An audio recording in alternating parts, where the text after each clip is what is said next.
एक सबसे बड़ा नेटवर्क और एक सबसे प्यारे दर्शक, यही मिलकर बनता है दमदार 11। शुरुआत करेंगे कानून व्यवस्था। मध्य प्रदेश में कानून व्यवस्था को लेकर कांग्रेस ने सरकार को फिर आड़े हाथों लिया है। कांग्रेस के अध्यक्ष प्रदेश अध्यक्ष जीतू पटवारी गुना में मासूम से दुष्कर्म और कटनी में पुलिसकर्मियों से गाली गलौज को लेकर सवाल उठाए। पटवारी ने कहा कि महिलाओं पर बढ़ते अत्याचार को लेकर कांग्रेस प्रदेश बंद कराएगी। पुलिस की पिटाई को लेकर सीरीज जारी की जाएगी और ये सीएम को भेंट किया जाएगा। पटवारी ने यह भी कहा कि प्रदेश में जंगल राज आ रहा है। मेरा बोलना सरकार को बुरा लगता है। प्रदेश में माफियागिरी हावी है। बेटियों की रक्षा करने में सरकार नाकाम है। खाद को लेकर पटवारी ने कहा कि किसानों को खाद नहीं मिल रही, सरकार को खाद की व्यवस्था करनी चाहिए। कांग्रेस पर ठीकरा नहीं फोड़ना चाहिए।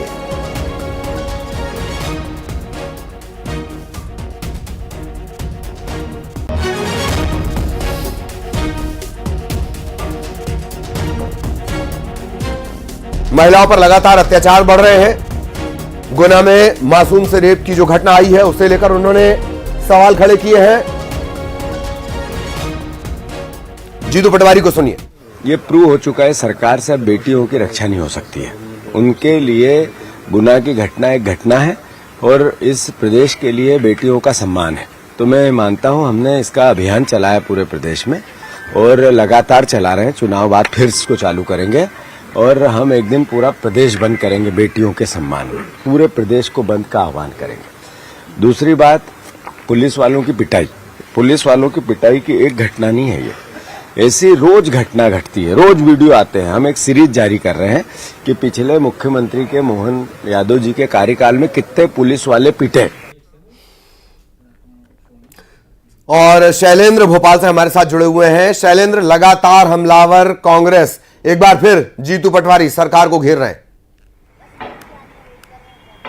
देखिए, बिल्कुल आपने ठीक कहा। जिस तरीके से गुना में 10 साल की मासूम के साथ दुष्कर्म की घटना की बात हो या फिर कटनी में पुलिस वालों के साथ जो अभद्रता की गई वो घटनाक्रम हो, इसको लेकर प्रदेश अध्यक्ष जीतू पटवारी हमलावर नजर आ रहे हैं सरकार पर और कह रहे हैं कि मध्य प्रदेश में जंगल राज हो गया। कानून की कोई स्थिति जो है वो लॉ एंड ऑर्डर की बहुत ज्यादा खराब हो चुकी है। वो कह रहे हैं कि सरकार के लिए इस तरह की घटनाएं केवल घटनाएं होती हैं, लेकिन ये कहीं ना कहीं बच्चियों का अपमान है और जो सम्मान उनको मिलना चाहिए वो नहीं मिल रहा। और यही कारण है कि मध्य प्रदेश कांग्रेस आने वाले समय में महिलाओं के सम्मान के लिए प्रदेश बंद का आह्वान करेगी और चुनाव के बाद पूरा प्रदेश बंद कराया जाएगा। दूसरी तरफ वो ये भी कह रहे हैं कि जिन पुलिस वालों पर कानून की रक्षा करने की जिम्मेदारी है, लेकिन उन पर ही लगातार अत्याचार हो रहा है। बीजेपी के जो कार्यकर्ता हैं, जो नेता हैं, उनके साथ पिटाई कर रहे हैं। तो ऐसे में अब मध्य प्रदेश कांग्रेस जो है एक पूरी सीरीज बनाएगी जिसमें मुख्यमंत्री डॉक्टर मोहन यादव के कार्यकाल में जितनी पुलिसकर्मियों के साथ मारपीट की घटनाएं हुई है, इन सभी घटनाक्रम को उसमें जोड़ा जाएगा और उसकी एक पूरी सीरीज जो है वो जारी करेगी। तो देखिए, निश्चित तौर पर जिस तरीके से मध्य प्रदेश के अलग अलग हिस्सों में अपराध की खबरें आ रही हो या फिर पुलिसकर्मियों के साथ पिटाई का जो मामला या मारपीट का जो अभद्रता करने का मामला आ रहा हो, इसको लेकर कांग्रेस जो है पूरी तरीके से हमलावर है। और वो कह रहे हैं कि मुख्यमंत्री डॉक्टर मोहन यादव बीजेपी के मुख्यमंत्री नहीं है, बल्कि वो प्रदेश के मुख्यमंत्री हैं। वो जीतू पटवारी के भी मुख्यमंत्री हैं। तो ऐसे में उनको सबकी चिंता करनी चाहिए। बेटियों को सुरक्षित करना सरकार की जिम्मेदारी और पुलिसकर्मी जिन पर यह जिम्मेदारी है कि वह उस कानून का राज करें, लेकिन जिस तरीके से उनकी पिटाई हो रही है ये भी बेहद शर्मनाक है। इसके साथ ही खाद समस्या को लेकर जिस तरीके से बीजेपी के तमाम नेता ये कहते रहते हैं कि कांग्रेस की तरफ से अफवाह फैलाई जा रही है कि मध्य प्रदेश में खाद की दिक्कत है, तो उन्होंने कहा कि 10% किसानों को भी खाद नहीं मिला है। सरकार जो है वो अपनी जिम्मेदारी निभाए, कांग्रेस पर ठीकरा फोड़ना बंद करे। जी चलिए, बहुत धन्यवाद आपका शैलेंद्र इस अपडेट के लिए, जानकारी के लिए। शैलेंद्र हमारे सहयोगी विस्तार से जानकारी दे रहे थे कि किस तरह से ये जो पूरा घटनाक्रम रहा है, लगातार हमलावर है जीतू पटवारी, लगातार हमलावर है वो अलग अलग मुद्दों को लेकर। वो ये कह रहे हैं कि हम प्रदेश व्यापी आंदोलन भी करेंगे। इसमें महिलाओं पर बढ़ते अत्याचार हैं, गुना का एक मामला है, रीवा का एक मामला है, आपने देखा। खाद की कालाबाजारी को लेकर भी वो हमलावर हैं।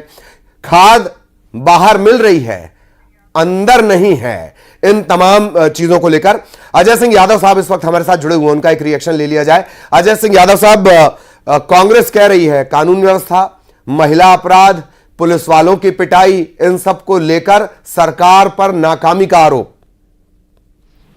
देखिए ललित जी, जब भी मध्य प्रदेश में कोई संवेदनशील विषय आता है, कांग्रेस पार्टी ऐसे संवेदनशील विषयों में राजनीति ढूंढने लगती है। ये कांग्रेस का नकारा और निकम्मा पक्ष है। जिस तरह से चाहे छोटी बच्चियों के साथ कोई अपराध हो या कोई महिला अपराध हो, ये बेहद दुखद है और समाज में इस तरह की घटनाएं नहीं होना चाहिए। सरकार लगातार प्रयास करती है। सभी मामलों में आरोपियों की गिरफ्तारियां भी हुई हैं और त्वरित गति से आरोपियों को सजा दिलाने के प्रावधान भी किए गए। ऐसे में कांग्रेस के नेता ऐसे विषयों में समाज में जागरूकता या ऐसे अपराधों को रोकने के लिए कभी कोई प्रयास नहीं करती है। केवल और केवल राजनीतिक लाभ लेने के लिए संवेदनशील विषयों पर बयानबाजी करती है। विपक्ष तो सवाल उठाएगा ना अजय जी, सवाल भी उठेंगे और ये भी तय है कि विपक्ष को विपक्ष का काम करना भी तो आपकी पार्टी ने सिखाया है। देखिए ललित जी, सभी मामलों में आप तथ्यों के साथ बात करें तो कोई मामला ऐसा नहीं है जिसमें आरोपियों पर कार्रवाई ना हो या फिर आरोपी गिरफ्तारी से दूर रह गए हो। तो सरकार की कार्रवाई तो प्रमाणित करती है कि ऐसे मामलों में हमारी जीरो टॉलरेंस की नीति है और लगातार हम सख्त कार्रवाई कर रहे हैं। कांग्रेस के नेता कहना चाह रहे हैं कि अपराधियों के साथ खड़े होने से पीछे नहीं हटते। ठीक अजय जी, मैं रोक रहा हूं आपको। बहुत धन्यवाद आपका। शैलेंद्र हमारे साथ जुड़े हुए थे, उनका भी बहुत धन्यवाद। और जिस तरह की स्थितियां कानून व्यवस्था को लेकर लगातार कांग्रेस हमलावर है। अगली खबर सिवनी में बीजेपी जिला अध्यक्ष आलोक दुबे समेत संगठन के जिला पदाधिकारियों को लेकर आपत्तिजनक टिप्पणी। इस टिप्पणी के बाद मचा है हड़कंप। सोशल मीडिया पर बीजेपी नेताओं की तस्वीरों के साथ आपत्तिजनक पोस्ट शेयर की गई है।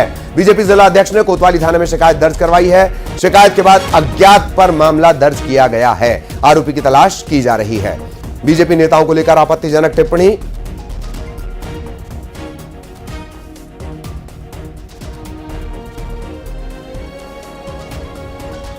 पुलिस इस मामले की जांच कर रही है। पोस्ट आप देख रहे हैं, सोशल मीडिया पोस्ट आपने देखी। और अब ये सिवनी का कार्यालय है भारतीय जनता पार्टी का, वहां के जिला अध्यक्ष ने एफआईआर दर्ज कराई है। अज्ञात पर यह एफआईआर दर्ज हुई है।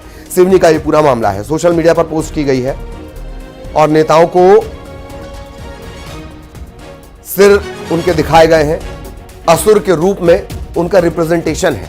अभी सिंबॉलिक रिप्रेजेंटेशन है, इसके पीछे क्या है ये वो सोशल मीडिया पोस्ट है जिसे लेकर बीजेपी नेता नाराज है। बीजेपी जिला अध्यक्ष ने बाकायदा इसे लेकर एफआईआर करवाई है।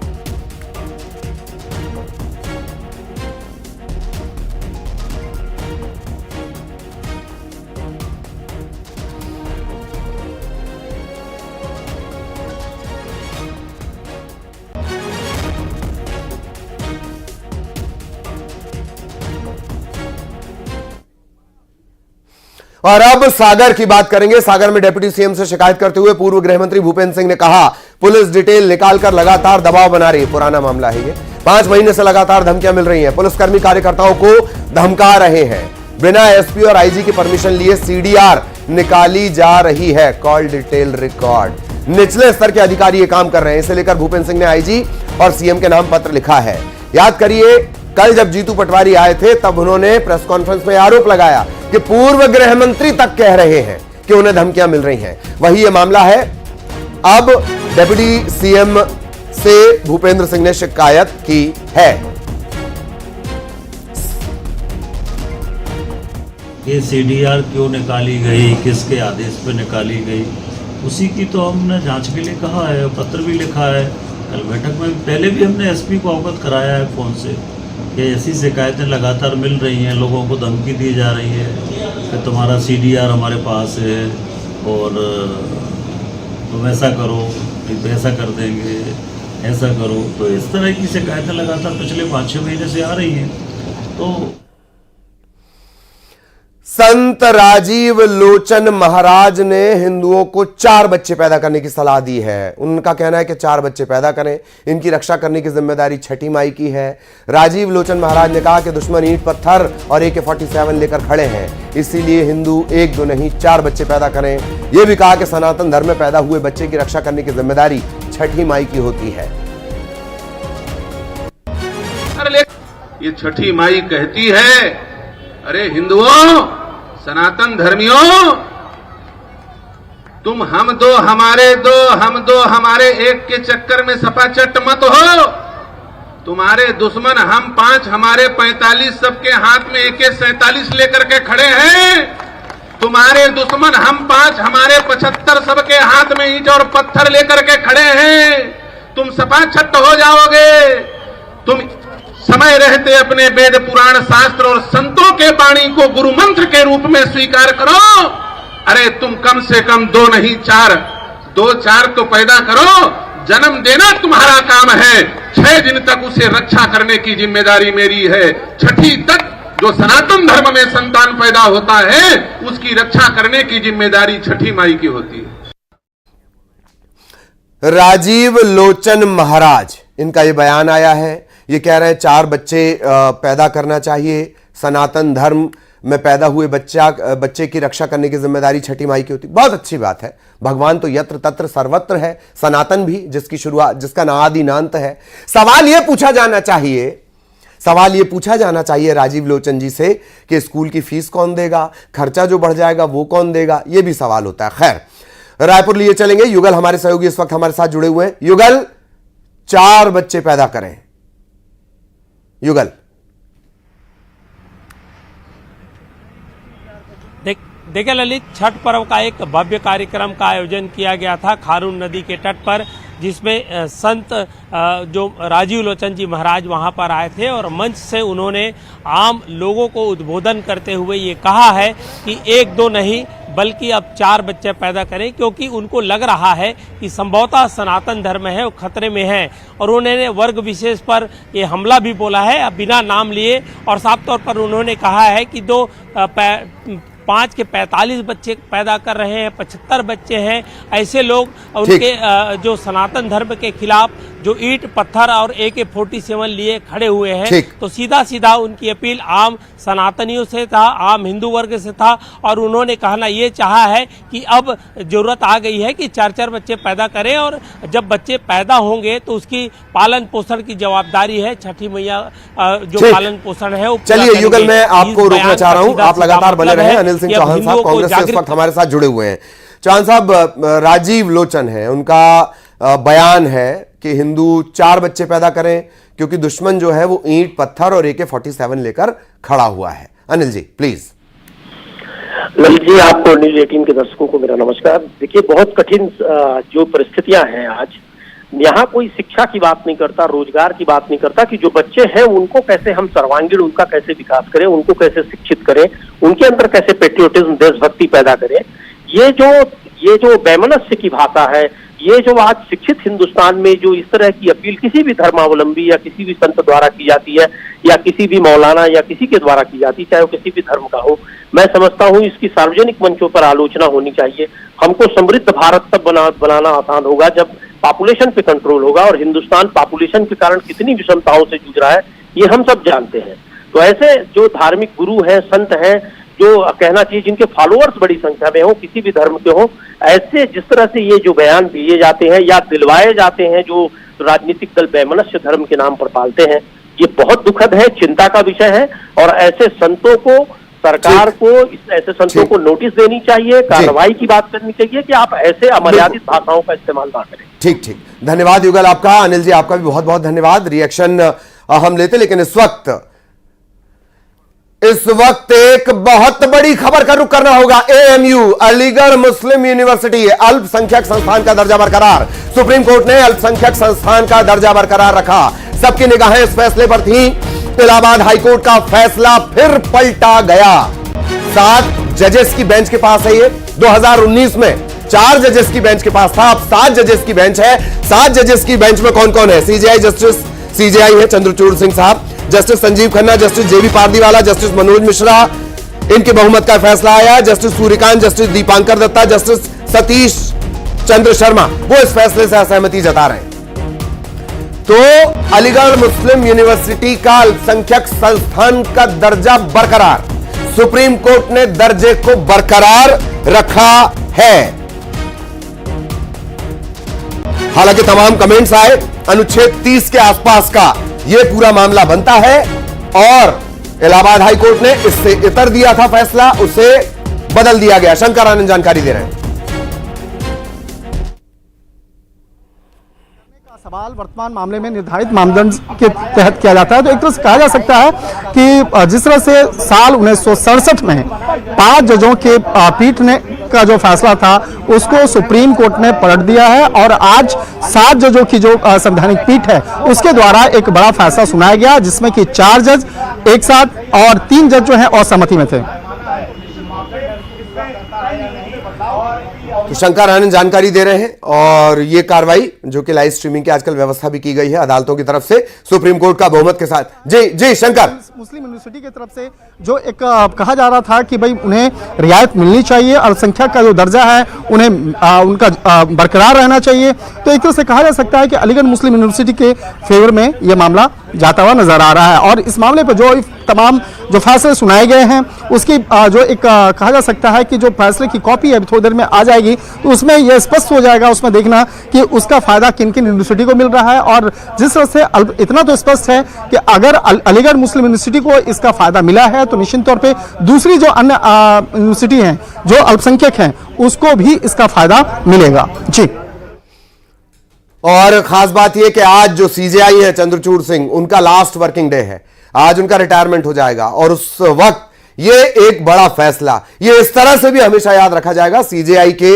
जो तमाम फैसले रहे हैं चंद्रचूड़ सिंह के, इस वजह से भी ये याद रखा जाएगा। शंकर, सबसे महत्वपूर्ण था कि जिस तरह से चीफ जस्टिस इस मामले में फैसला सुना रहे थे, तो इसमें जो 7 जजों में justice Sanjiv Khanna chief justice of India, इसके साथ जस्टिस जेबी पर्दीवाला, जस्टिस मनोज मिश्रा, इनका बहुमत था। ये 4 जो हैं एक मत में थे और ये चारों जो जज हैं इनमें 2 अगर जज की बात करें तो चीफ जस्टिस ऑफ इंडिया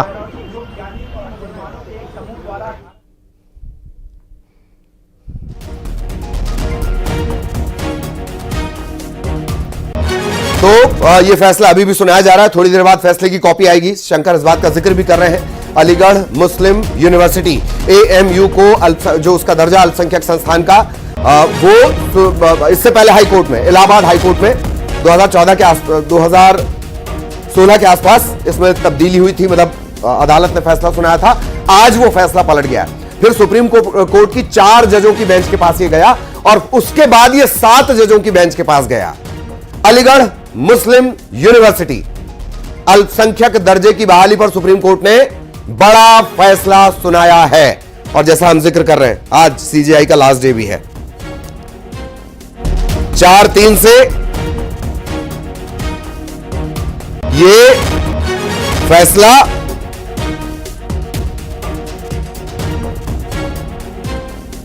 लिया गया है और अभी हालांकि जो पूरी कॉपी है वो आनी बाकी है। 4-3 का इसमें आंकड़ा रहेगा। 3 जजेस जो थे वो असहमत थे और 4 जजों ने, शंकर कुछ कह रहे हैं मामले पर जो एक दूसरी जो बेंच है इस मामले पर जिस तरह से सुनवाई करी थी, हालांकि जो 4 हम लोग 7 जजों की बात कर रहे थे, 7 जज में जो 4 जज हैं जिसमें कि चीफ जस्टिस ऑफ इंडिया और अगले जो चीफ जस्टिस ऑफ इंडिया बनने वाले हैं जस्टिस खन्ना, वो दोनों एक ही फैसले अपना फैसला सुना रहे थे। और जिस तरह से इस मामले पर जो अलीगढ़ मुस्लिम यूनिवर्सिटी अल्पसंख्यक है या नहीं, ये इस तो शंकर ने बड़ी अच्छी बात याद दिलाई कि दोनों हैं आज जो सीजेआई के पद से रिटायर हो जाएंगे वो, और जिनको नई जिम्मेदारी मिलनी है, संजीव खन्ना साहब, वो भी इस बेंच में शामिल है, वो दोनों एक तरफ हैं। तो 4-3 से ये बड़ा फैसला आया, सुप्रीम कोर्ट का बहुमत के साथ बड़ा फैसला। सुप्रीम कोर्ट ने अल्पसंख्यक संस्थान का दर्जा बरकरार रखा। 4-3 के बहुमत से फैसला आया है। DY चंद्रचूड़ की अगुवाई वाली 7 सदस्यीय संविधान पीठ, यानी जजेस हम जिन्हें कहते हैं, उन्होंने यह फैसला सुनाया है। सीजेआई के अलावा न्यायमूर्ति संजीव खन्ना, न्यायमूर्ति सूर्यकांत, न्यायमूर्ति जेबी पारदीवाला, न्यायमूर्ति दीपांकर दत्ता, न्यायमूर्ति मनोज मिश्रा और न्यायमूर्ति SC शर्मा इसमें शामिल हैं। सीजेआई ने क्या कहा था? अनुच्छेद 30 कमजोर हो जाएगा यदि वो केवल उन संस्थानों पर लागू होता है जो संविधान लागू होने के बाद स्थापित किए गए। इस अदालत में अजीज भाषा में पढ़ा गया कि अल्पसंख्यक संस्था की स्थापना और प्रशासन दोनों एक साथ है। अनुच्छेद 30 और 30A के तहत ही यह पूरी बहस चली है।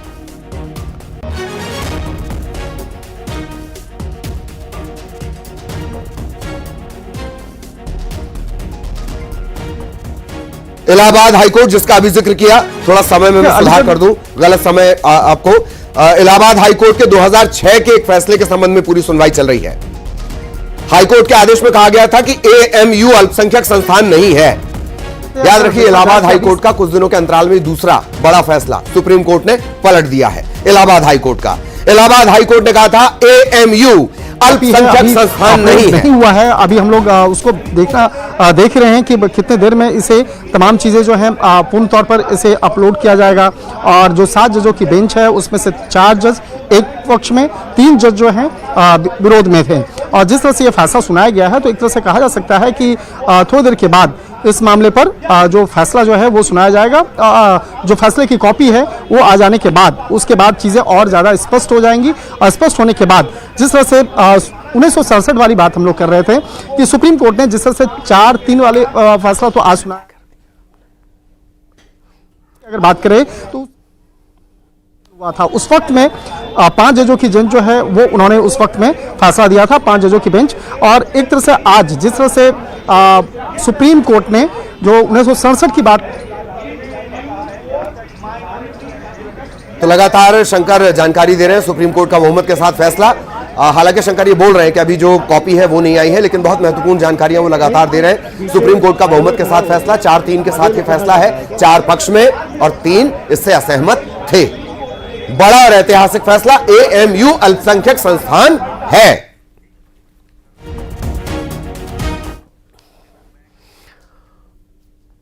और अब बात मोबाइल, मौत और जानलेवा जिद की। खरगोन में एक स्कूली छात्र ने आत्महत्या कर ली। शिक्षक ने स्कूल प्रबंधन ने स्कूल में मोबाइल लाने और इस्तेमाल करने से रोका।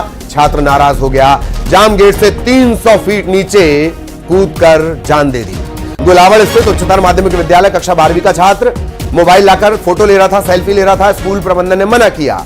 छात्र ने अपने माता पिता को कॉल किया, जानकारी दी, जीजा को जानकारी दी, कूदने की जानकारी दी और उसके बाद जान दे दी। बहुत इसे समझाने की कोशिश हुई, घर वाले पहुंच गए थे, इसे देखा कि ये कूदने की कोशिश कर रहा है, समझाने की कोशिश की गई, नहीं माना। 17 साल का है, अगले साल इसे अख्तियार मिल जाता कि ये वोट दे सकता था, फैसले ले सकता था, ये बालिग हो जाता। उससे पहले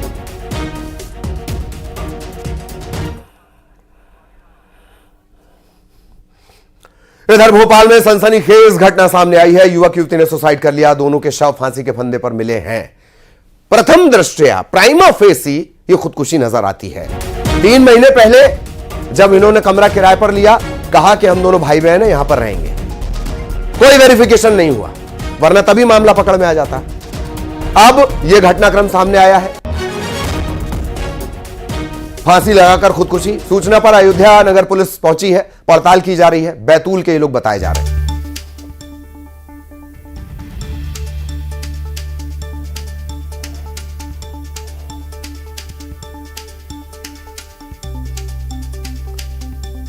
जान लीजिए क्या मामला है, खबर क्या है।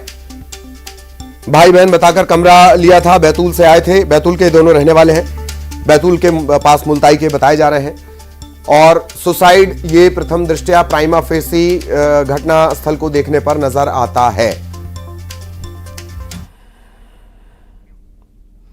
इधर इंदौर में मस्जिद पर पोस्टर को लेकर सियासत तेज हो गई है। ऑल इंडिया शिया पर्सनल लॉ बोर्ड ने बाकायदा एक पत्र लिखा है। मौलाना यासूब अब्बास ने सीएम डॉक्टर मोहन यादव के नाम एक पत्र लिखा है और पत्र में उन्होंने कहा है कि धार्मिक भावनाएं आहत हुई हैं। जिस तरह से इस पोस्टर को लेकर गजवाए इनका पोस्टर बताकर टिप्पणियां की गई, उसे लेकर सवाल उठाए गए। कैलाश विजयवर्गीय, एकलव्य गौड़ इन्होंने टिप्पणी की थी।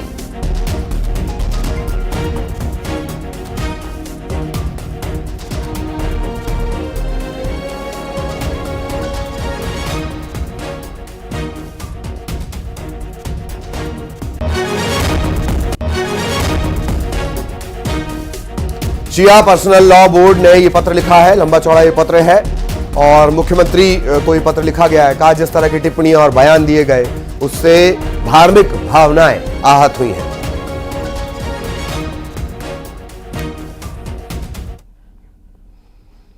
और दमदार 11 में इतना ही, लेकिन दमदार खबरों का सिलसिला जारी है।